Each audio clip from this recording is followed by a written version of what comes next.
ऐसा टॉनिक जिससे बूढ़ा दौड़ने लगे, हाँपे बगैर, बैठने में उठे, उठने में बैठे और अपने आप को थका हुआ महसूस न करे। अगर आप हर वक्त थके रहते हैं, अफसरदा रहते हैं, टूटे रहते हैं, झुके रहते हैं, बुझे रहते हैं, तो ये टॉनिक जरूर आजमाएं। सिर्फ 1 चम्मच रोजाना खाएं और फिर कमाल देखें। जी हाँ, ये सच है। और वो भी एक ऐसा सस्ता टॉनिक जो आपकी जिस्मानी ताकत को उरूज पर ले आए। वो जन्नती टॉनिक है, वो कुरानी टॉनिक है, वो नबवी टॉनिक है सल्लल्लाहु अलैहि वसल्लम। एक ऐसे अरब की कहानी सुनाऊं और सच्ची दास्तान सुनाऊं जिसने 4 शादियां और उसकी सेहत और ताकत का राज किया है। बिस्मिल्लाहिर्रहमानिर्रहीम, अस्सलामु अलैकुम वरहमतुल्लाह। आज के उन्वान में एक ऐसी जड़ी बूटी का मैं तस्करा करूंगा जिसका तस्करा कुरान में है और फरमान मुस्तफ़ा सल्लल्लाहु तआला अलैहि वसल्लम में है। वो बूटी पहले सुन लें क्या है, लेकिन उससे पहले उसके कमालात, उसकी हैरत अंगेज बरक़ात, उसको सेहत के राज आप तवज्जो फरमाएं। कुछ साल पहले की बात है, मेरे पास एक बहुत बड़े डॉक्टर मशवरे के लिए तशरीफ लाए जो जड़ी बूटियों से इलाज को ज्यादा नहीं मानते थे और यकीन बहुत कम रखते थे। वैसे भी अब इदारा आलमी सेहत ने हर्बल हेल्थ को यानी जड़ी बूटियों के इलाज को एक मुस्तनद तरीका इलाज तस्लीम किया है। आलमी इदारा सेहत WHO ने हर्बल हेल्थ के हवाले से एक नया मंसूबा बनाया जिसका नाम है ट्रेडिशनल मेडिसिन 2025 से 2034 तक। इसका मकसद जड़ी बूटियों और पुराने तरीका इलाज को बाकायदा दुनिया भर में तस्लीम किया जाए। इसके अलावा यह इदारा पूरी दुनिया में राइज जड़ी बूटियों के इलाज को कानूनी, साइंसी और महफूज तरीके से इलाज का हिस्सा बनाने पर काम कर रहा। 2025 में हर्बल मेडिसिन यानी जड़ी बूटियों की आलमी मार्केट तकरीबन 105 अरब डॉलर है, जो कि 2034 में एक अंदाजे के मुताबिक 580 अरब डॉलर से मुतजाविज कर जाएगी। दुनिया जड़ी बूटियों की तरफ लौट आई है, टूट पड़ी है, चल पड़ी है, थक हार के आकर वापसी हुई है। तो मैं बात कर रहा था एक बद्दू की ताकत का राज। उन्हीं डॉक्टर साहब ने मुझे एक नुस्खा बताया जो उनको एक अरब बद्दू से मिला। उन्होंने बताया कि मेरे पास अस्पताल में आया, मैंने बड़ी तवज्जो से और ध्यान से उसका इलाज किया। इलाज के बाद मुझसे कहने लगा, डॉक्टर साहब मैं आपको एक तोहफा देता हूं, लेकिन तोहफे से पहले उसके फायदे सुन लें। आप जिस तरह भी जितने पुराने मरीज हों, जोड़ों के, कमर के, पट्ठों के, आसाब के, डिस्क के, खिंचाव के, तनाव के, पट्ठों का खिंचाव, आसाबी तनाव, जिस्मानी कमजोरी, दिमागी कमजोरी और खास ताकतों को बहुत ज्यादा ऐसी कमजोरियों का शिकार जो भी लोग होंगे उनके लिए टोटका निहायत बेहतरीन और लाजवाब है। मौसम गर्मा में इस्तेमाल करना है तो बहुत कम करें, लेकिन मौसम सरमा में खुले दिल से करें। हाँ, इस दौरान मक्खन और दूध का इस्तेमाल ज्यादा करना बहुत जरूरी है। ये ना समझें कि मक्खन दूध मेरे दिल में चर्बी या कोई ऐसे अज्जा जिससे नुकसान पैदा होंगे, हरगिज नहीं। ये दवाई खुद ऐसी चीज है जो चर्बी को घुला देती है, हमारी शरियानों को कुशादा करती है, हमारी ब्लड सर्कुलेशन यानी हमारे दौरान खून को बहुत लाजवाब करती है। फिर उस बद्दू ने सीना तान कर कहा, मेरी 4 शादी हैं, चारों बीवियां मुतमईन, मैं तंदुरुस्त हूँ, मेरी औलाद भी तंदुरुस्त।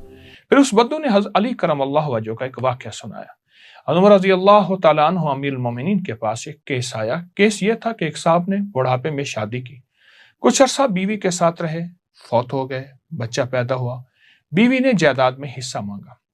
बड़ी बीवी की औलाद ने दावा का जवाब ये दिया, ये तो हमारे वालिद की बीवी थी ही नहीं, ना ये बच्चा हमारे वालिद का, फैसला ये करना था ये बच्चा उस औरत में से है, इस बूढ़े का है। आखिर ये केस हज़रत अली को सौंपा गया। हज़रत अली फरमाया कि फैसला कोई मुश्किल नहीं। तो हज़रत अली ने चंद बच्चे इकट्ठे किए, उन बच्चों को इन बच्चों के साथ शामिल किया, सब बच्चों को दौड़ाया, ये बच्चा पीछे रह गया। फिर बच्चों को इकट्ठा किया, सबको कहा बैठ जाओ। अचानक फरमाया यकायक उठो, सब बच्चे उठे। ये बच्चा उठा सही लेकिन सहारा लेकर। फरमाया वाकई ये बच्चा उस बूढ़े का है, क्योंकि बुढ़ापे की औलाद इस वजह से दूसरे बच्चों से कम ताकतवर है, लिहाजा फैसला हुआ कि इसको जायदाद में हक मिलना चाहिए। बाद में मजीद तहकीकात हुई तो निकाह के गवाह मिली और हकीकत खुल के सामने आई। उस बद्दू ने वाक़या सुनाने के बाद कहा, मेरी बुढ़ापी की औलाद इस नुस्खे की वजह से बूढ़ी नहीं, मेरी बुढ़ापी की औलाद तवाना और तंदुरुस्त है, उसकी वजह यही नुस्खा है। डॉक्टर साहब ने इस बद्दू का यह ताकत का फार्मूला मुझे भी दिया।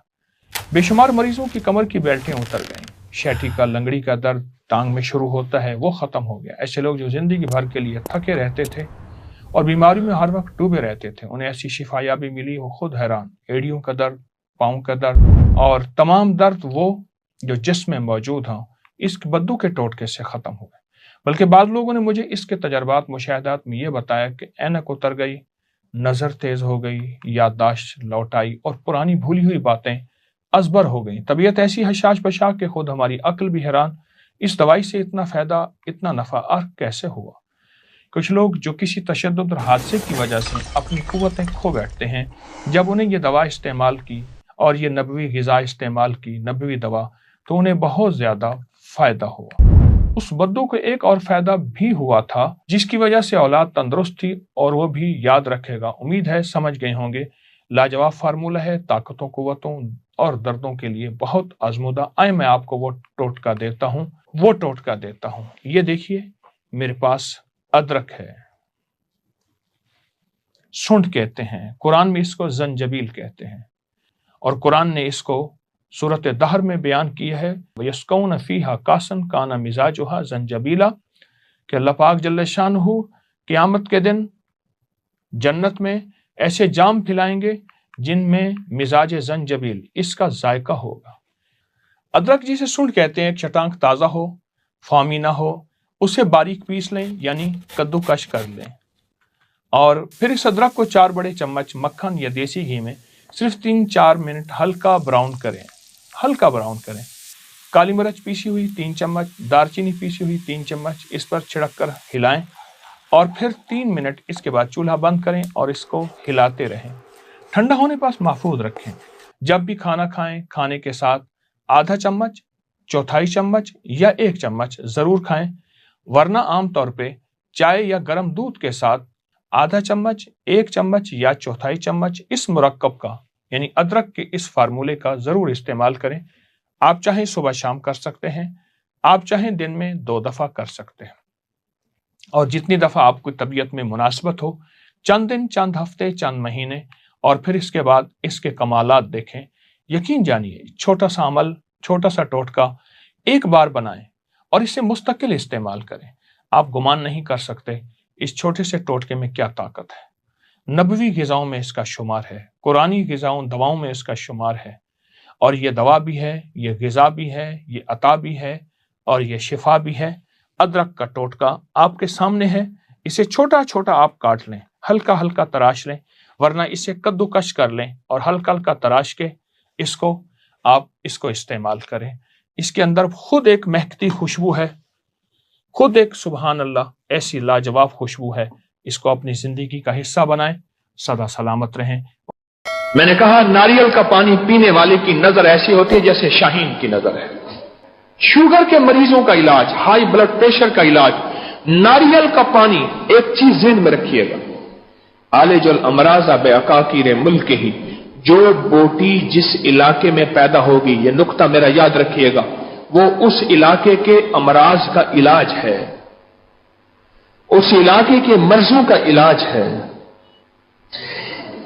नारियल का पानी और नारियल हमारे दस्तरखान की जीनत बन जाए। चलो एक और फायदा बताता हूं। मैं सखर में था तो मैं जहां नारियल हो तो जरूर खाता हूं। पेट्रोल पंप पे गाड़ी में फ्यूल ले रहे थे, पेट्रोल ले रहे थे, तो वहां एक नारियल वाला खड़ा था। हमारे सिंधी अहबाब थे, अंदरून सिंध का मेरा सफर था। तस्बीखाने की निस्बत से, वहां तस्बीखाने से जितने भी निस्बत रखने वाले हैं, तो मेरा सफर था। मैंने कहा इनसे नारियल लीजिएगा। उसने नारियल दिया। हमारे साथ सब बैठे हुए थे, कहने लगे कि हमारे अलीगढ़ में, हमारा सारा खानदान है अलीगढ़ में, हमारे वहां मशहूर है, जो ये चाहता है कि उसका पेट ना बढ़े, जो चाहता है उसकी चर्बी ना बढ़े, और जो ये चाहता है कि वो मोटापे में ना जाए, और जो ये चाहता है कि उसका कोलेस्ट्रॉल ना बढ़े, यूरिक एसिड ना बढ़े, वो खाने के बाद या खाने से पहले नारियल का एक टुकड़ा खा ले, वो ठीक हो जाता है। और बेशुमार लोगों को मैंने बताया बीमारियां नहीं होती। एक और फायदा बताता हूं नारियल को, जिसको निक्सीर ना रोकती हो, निक्सीर जितनी पुरानी हो और पानी की तरह खून बहता हो नाक से, नारियल के एक टुकड़ा लेके रात को भिगो दें। खुश्क है, तर है, रात को भिगो दें, सुबह उठ के उसको खिला दें, ऊपर से वही पानी पिला दें। चंद दिन, चंद हफ्ते, जिंदगी में फिर कभी नक्सीर नहीं आएगी इंशाअल्लाह। मैं बाज़ औक़ात रोटी की जगह पे नारियल खाता हूं। روٹی کھانی ہے نا، جو اپنے روٹی کا حساب لگائیں. چلو کوئی ارائی ہو، کوئی شیخ ہو، اتنا بڑا کفایت شعار آدمی ہو، اسے کہ تو روٹی کا حساب لگا، روٹی کا حساب لگا. وہ روٹی کا حساب لگائے، بھئی میری روٹی خرچہ لانا لے جانا اتنا پڑتا ہے اور اتنے میں میرا پیٹ بھر جائے گا. اس کو کہیں ایک ناریل کھاٹے کی طرح پیٹ بھر جائے گا. پھر وہ ناریل پیٹ کے کیڑوں کا علاج ہے، قبض کا علاج ہے، بواسیر کا علاج ہے. وہ جو فریش ناریل تو نے کھایا ہے، تازہ ناریل تو نے کھایا ہے، پیٹ بڑھنے کا علاج ہے، ویٹ بڑھنے کا علاج ہے، ببلز گیس جو تبخیر بادی ہوتی ہے اس کا علاج ہے. اب بولیں کتنی زبردست چیز ہے، بہت باکمال چیز. فطری غذائیں، فطری دوائیں، اس کی طرف انسانیت کو لوٹائیں. میں اپنی کسی دوا کا اشتہار نہیں بتا رہا کہ آپ میری یہ دوا لیں، میں اپنی کسی چیز کا اشتہار نہیں بتا رہا، میں تو وہ چیز بتا رہا ہوں جو آپ کو مارکیٹ میں عام مل جاتی ہے، وہ چیز بتا رہا ہوں.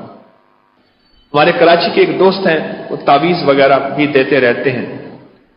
کہنے لگے ایک پاکستان کی فلاں مشہور اداکارہ میرے پاس آئی، فلاں مشہور اداکارہ. کہنے لگا جب میں چھوٹا تھا تو اس وقت بھی وہ جوان تھی، آج میں بوڑھا ہو گیا ہوں وہ بھی جوان ہے. کہنے لگے میں بوڑھا ہو گیا ہوں وہ جوان ہے. تو میرے پاس ایک دفعہ کہنے لگے کہ وہ آئیں، کچھ اپنے روحانی کچھ مسائل تھے. تو میں نے کہا بھائی میں تو تجھے ٹی وی میں بڑا دیکھا میں نے تجھے، تو چھوڑ تیرا مسئلہ حل ہو جائے گا، پہلے اپنی جوانی کا راز بتا. وہ آپ کو ہی بتا دوں کیا راز. اور ابھی تک اسی راز میں مائی چل رہی ہے، مائی زندہ ہے. پہلے مائی مجھے راز ہی بتا، کیا راز ہے، کیا راز ہے. اس نے کہا میں کوکونٹ آئل اور گری سے میری یاری ہے، دوستی ہے، ناریل سے میری دوستی ہے، حتیٰ کہ میں خوب ناریل کھاتی ہوں. اور بعض اوقات پھر ایسا ہوتا ہے اس کا فائدہ زیادہ لینے کے لیے اس کا خالص تیل نکلوا کے اس کی کیوبز بنا لیتی ہوں. یہ برف جمانے والی